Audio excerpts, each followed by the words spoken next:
Our next speaker I have known for quite some time. His name is Andrew Kavanagh. Who here still watches cartoons? Because you're a student. Yeah, you see there's a couple of cartoon people in there. People who are parents, who are very younger brothers and sisters, or who just are students. And sometimes it's a slow Saturday, right? Okay, well, if you've watched Wildernuts, Kiva Can Do, which is, well, you haven't seen Kiva Can Do yet, because Kiva Can Do is going globally, airing globally on Nick Jr. from 2018. But you've probably seen Wildernuts, Alva and the Trolls, Ninosaurs, and they are all the creations of our next speaker. Andrew Kavanagh is the founder and co-manages Kavaleer Animations with Gary Timpson. Now, they've been in business quite some time, so you're wondering why I've got them speaking on Get Started. And it's because the nature of the business that Andrew is in is you're creating a new product every time you've got a new concept for a cartoon. So this is the idea of being a serial entrepreneur within the same brand that is Kavaleer and starting again and again and again. So this guy's got some great war stories. He recently, 2016, Director's Choice at the Boston Irish Film Festival. He's been nominated twice for the IFTAs, for the Irish Film and Television Academy Award. So I am really, really pleased to invite my friend, my former neighbour in the Digital Hub, Andrew Kavanagh from Kavaleer Animation. Thank you very much. I'll see you afterwards. Hello. I've got, because I'm a visual person, I've got slides, and I can't remember what I was going to say anyway. So as Joan said, that's me. I've been in business 16 years. So yeah, I've been around the block a couple of times at this point, and I'm not really. I never wanted to be an entrepreneur, but as DC was saying, I had difficulty in keeping jobs sort of peaceful. And prior to working in Kavaleer, I worked for a company you might have heard of called Brown Bag Films, who were at the time a startup themselves. And it was very slapdash and, skinnier pants stuff. But I learned everything, like just kind of closely observing how those guys did things. And I thought, maybe, I could do that. And then I kind of put the idea away and didn't think about it for a while. So how did I get into this? Well, 1990, I went to study animation in Ballyfermot. That's my business partner, Gary.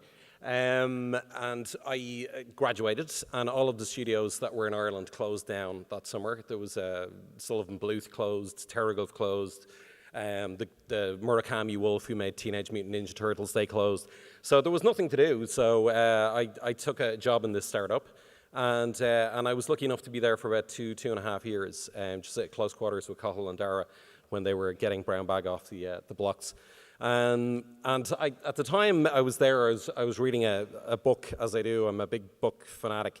And I read this amazing book called An Evil Cradling, which was by Brian Keenan. And I know you've all been hearing about Ibrahim Halawa recently. Well, Brian Keenan was my generation's Ibrahim Halawa. He was in Lebanon as a hostage for 4 years. And it was a big media story when he was released. And he wrote his story. And I found it just amazingly moving and visual, and something connected with me. And a little spark happened where I was like, you know what, I want to make a film. And up until that time, it hadn't really been a concern of mine. And I realized that nobody was going to make this film unless I did. Serendipity has proven a big part of what I do over the years. And I had no idea how to make a film of it. I applied for a thing called the Frameworks Award from the Irish Film Board. I got shortlisted, and they said, yeah, you're coming in for an interview on Tuesday. You need an option from Brian Keenan. And I said, what's an option? And they said, the legal clearance to make the film. And I was like, okay, I have no idea how to obtain that. And this is 2 days before the interview. So depressed, I went out to the Irish Film Institute. I went to see a French film with my girlfriend. I was sitting there very distracted during the screening, and couldn't enjoy it. And I was looking around the cinema room like this, and I saw Brian Keenan sitting in the row in front of me. So I was like, okay, here's an opportunity. So I approached him, and he's a very private man. He had he had post-traumatic stress disorder and all kinds of stuff when he came out of his hostage experience. But he met me in the Killiney Court Hotel the following day, and somehow or another I had the option for the interview, and that's how Kavaleer got started. So I thought I was just going to be like an indie short filmmaker, and I would do that and go around festivals and have fun. But then I realized now I've got a business, and for the first couple of years at Kavaleer, I had other jobs, as a lot of people will experience, we had to build up some sort of an income from doing other work between the short films. So we started to build up, and in the very early days, we did everything. All kinds of corporate stuff, e-learning. We did mobile games. We did very first job I did was for Vodafone on the first sort of iteration of the smartphone. And but we built that up over time, and we got some good clients, as you can see up there. But it was still sort of a little bit unplanned. In 2006, we sort of decided we need to make a TV show. That's kind of the first realization that that's what the business was going to become. And we were approached by a guy called Alistair McIlwain in Belfast, who had an idea called Lifeboat Luke. And he had raised most of the money, but he needed the last bit. And we said, well, can we try and find it for you? So that was we didn't know what to do. We just sort of called the film board. We called the Broadcasting Authority of Ireland, and we said, how do we do this? And they said, well, you got to fill out a very lengthy application form, and you're in the pot with everyone else. And but it came off, and we made this show 10 years ago. And it was, compared to anything we'd done prior, it was like heaven. It was like 14 months of work, where we had regular check coming in every month. And, we were like, we've got to try and do this from our own heads. We've got to come up with ideas ourselves. So one of my big, platforms every year is a thing called Cartoon Forum. And it's organized by media in Brussels, and it's great. You get to go, and there's 80 cartoons pitched over 4 days. Everybody from all 27 member states, soon to be 26, will pitch cartoons there, and and about 5 of them actually get made. So this is what we did. We went down there with this show, Garth and Bev, and this was kind of I love science. I love kind of the ecology, and I wanted to combine the ideas, and this was the first sort of iteration of me combining ideas that would later go on to be the business model for Kavaleer. But this was based on the idea of nature got there first. So we were looking at what nature had done, and seeing how it had inspired inventors. And, we got the BBC interested. We were going to do 52 11-minute episodes. We had BBC Worldwide as a distributor. We had a Canadian partner. It was fantastic, and then the global financial crash happened, and we ended up doing 20 episodes and paying for 6 ourselves to get made, which, as Joan tells you, leaves you right back where you started. You've got no profit, no money, but you've got to try and keep it going beyond that. So keep it going, we did, and we smartly went back into kind of co-production, which is basically other people's ideas, and we come along if it's an idea that we like. And this was a Welsh show, a literacy show called Abadas, which kept our relationship current with CBeebies, which has been current ever since. CBeebies is the cable part of BBC that deals with preschool programming, so up to 6-7 years of age. And we did a whole bunch of those in Dublin and Wales. Then we launched another show, Wildernuts, which was another nature-themed show, but was all about, basically we covered every animal that lives in Ireland that we could find, and we personified them. We worked with comedians, and we came up with funny scripts. And it was this is a couple of years back. It went on in the UK, but we still hadn't really kind of managed to get beyond Ireland and the UK. We're still in a sort of a fishbowl with our content. That's very typical of the type of company we are. Like, we're in a very small sector. There's about 30 companies in animation in Ireland. At the top of the pack, you've got massive outfits like Brown Bag and Boulder Media. And then you've got like kind of ourselves, Jam Media, and Cartoon Saloon, very different type of business model. But they're still coming up with their own ideas, and you start at the ground up each time. So, yeah, and then we did this one, Bodge, which was we had Jason Donovan doing the voices and stuff, but it was a big spread of broadcasters and that.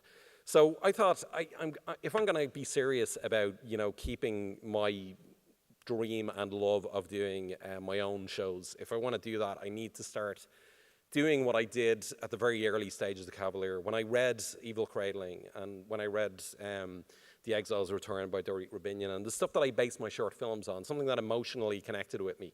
And around the time we were financing Bodge, I was invited to something a bit like this, where Ireland was, or Dublin was pitching to be design capital of the world, and we didn't get it. But I ended up meeting a person called Damini Kumar. I'll skip ahead, and there she is, who's sitting beside me, a lot like you are today, just happened to be sitting beside me at the launch. And basically, she told me she'd been an inventor, and I said, "Oh, I made a show about inventors," and she told me all about her story, and I was like, I wish I'd met you 5 years ago when I was making Gareth and Bev. But it stuck. The encounter stuck in my head, and when I went to start developing new ideas, I'd become a parent, so I was very conscious about what I was doing, what I was developing for children's media. I didn't want to just be making shows that that essentially were filler and stuff that parents put on to so they could have a cup of tea. I wanted them to mean something. So I thought, who inspired me? And she was one of those people.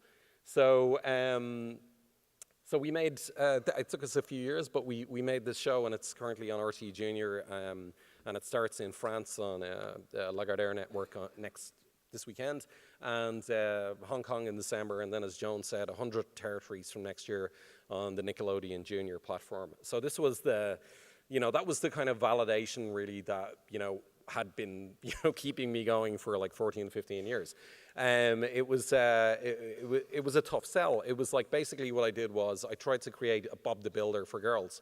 Because I believed that girls like to build things, and there were, I could see statistically, that the engineering courses were losing applications from girls, and I was wondering what it was.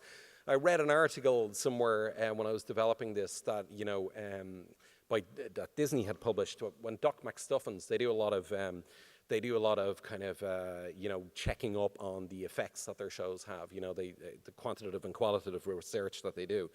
But when they were thinking about doing Doc McStuffins, they went around classrooms all over America, and they asked 7 and 8 year old girls, what do you want to be when you grow up? And the number one answer was princess. And after Doc McStuffins was released, Doctor was coming in as one of the highest answering. And I thought, this is ludicrous, that there isn't an aspirational character for girls who want to be inventors, who want to be engineers. So we created that character, and very much based on Damini, who at 5 knew what she wanted to do. She wanted to be this inventor, and she went on to achieve that in her life. But networks were dubious about it. It was a difficult show to finance. But over the course of time, I pitched it in 2014 up to the launch, in 2016. Things changed, consumers changed, parents, started telling broadcasters what they wanted to have. Netflix happened in a big way, and suddenly the consumer was calling the shots, and the bigger broadcasters were a little bit more receptive. So when the show was pitched to Nickelodeon in February of this year, it was exactly what they were looking for. So we were in the right time, so I'm at the right place. But it just goes to show you kind of sometimes need to be leading the market slightly, even if you're a small fish. So I kept going. I said, well, what else can I do? And at the time, I have a son who's now 8, and he's my inspiration. He's this incredibly smart kid, but he had a lot of problems, concentrating. And he was later diagnosed with attention deficit, hyperactivity disorder, and in the same year, so was I. So that was kind of explained a little bit why I had a job. I had a difficulty keeping down a job because I was always moving around and interrupting people and blah, blah, blah. But I wanted to create a character that showed that it's kind of okay, and it's kind of, you can do what you want to be. So I came up with a detective show because I think all the best detectives are sort of non-neurotypical, like Sherlock and Monk, and Dr. House I kind of use, even though he's not a detective, he's sort of a detective. But all these guys have something, that drives them beyond and above, what the normal guy putting in. And this is what I've done here is come up with a kid detective who essentially fulfills that role but can't concentrate and, gets very bored very easily. Another idea I had, my niece was having some problems. She recently got her first smartphone, and she was experiencing cyberbullying, and I thought, well, could I do something about that? I went to the broadcasters. They were like, how do you do like cyberbullying in a cartoon? And I was like, let me think about it. And I went away. I took 2 years. I researched the hell out of this. I got some of the top psychologists in the world to consult with me. There was no research for younger children. We wanted to do this show as preschool. We wanted to do it before kids ever get a smartphone in their hands, because that's when they're most receptive, and that's when they, watch episodes over and over again, where the lessons will sink in. So I knew that was what I wanted to do. Everybody told me, pitch it older, do it for 11-year-olds, and I was like, it's too late when they're 11. You've got to do it when they're young. So I have a very strong sort of kind of gut that, I'm doing the right thing, even when everybody says, don't do it. And now this show is in development again with the BBC and with RTE, and we've begun financing it. And this is the latest one, Ninosaurs, which we just launched, and you'll have to check back with me in about a year and see how that's going. But it's already had a lot of interest. And this is dealing with, we wanted to do a Paw Patrol for emotions. So we wanted to do a show where your emotions were important enough to have a tantrum response unit or an emotion response unit, and these guys come and try and understand your problem. So it's kind of to get little boys to sort of be a little bit more open when they get older.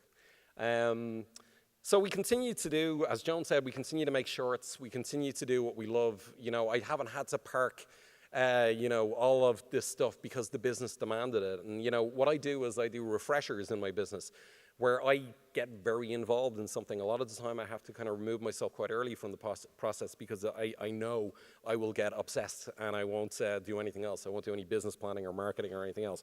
But now and again I have to do it. And, it's always instructive, and it informs me about, what makes me, passionate. And at any stage in your business, you need to check in on yourself and find out, have you changed? Has your focus changed? Are you still passionate about the things you were, in my case, in 2001? And luckily enough, I am, to a greater or lesser extent. I wanted to finish up with a couple of slides, very general slides. So, I have a lot of images on my laptop, and I love this name tag, damn it, Jim, I'm not a, and for those of you of a certain vintage, this is from the original Star Trek series where Dr. I can't remember what's his name now. Yeah, what's this guy? He's Bones, right? So what was his name? McCoy, right? So he was always kind of like getting these crappy jobs from Captain Kirk, So in this scene, he's saying, "Damn it, Jim, I'm a doctor, not a bricklayer." But you need to fill in your own thing there. You need to figure out what it is you are. And sometimes, you could be doing a business course, you could be in a business, you could be working in a job, and you kind of need to sort of find out what you're not. And that's what this slide was hopefully doing, And a lot of time, that's it. Sometimes you think, I'm this, I'm that. For years I wanted to be a novelist, And I realized I wasn't a novelist, but I was able to tell stories in a different way. Oh yeah, so, okay. Yeah, I love this, I'm sorry, I'm not meant to, I probably wasn't meant to put up swear words in the presentation, but I love that, you can quit, at any time. If you're doing something, and in my case, I didn't have to quit, I was often let go, but you can, you can quit, and quit with style, just get out of there and start living whatever you're doing at the moment. If it doesn't feel right to you, or if you're in a business, or you've started a business, or you're planning to start a business, and there's something not right about it, be okay about letting those things go and finding out what it is that you are passionate about. And so it has to be something that gets you out of bed in the morning, because it's a long haul, trust me.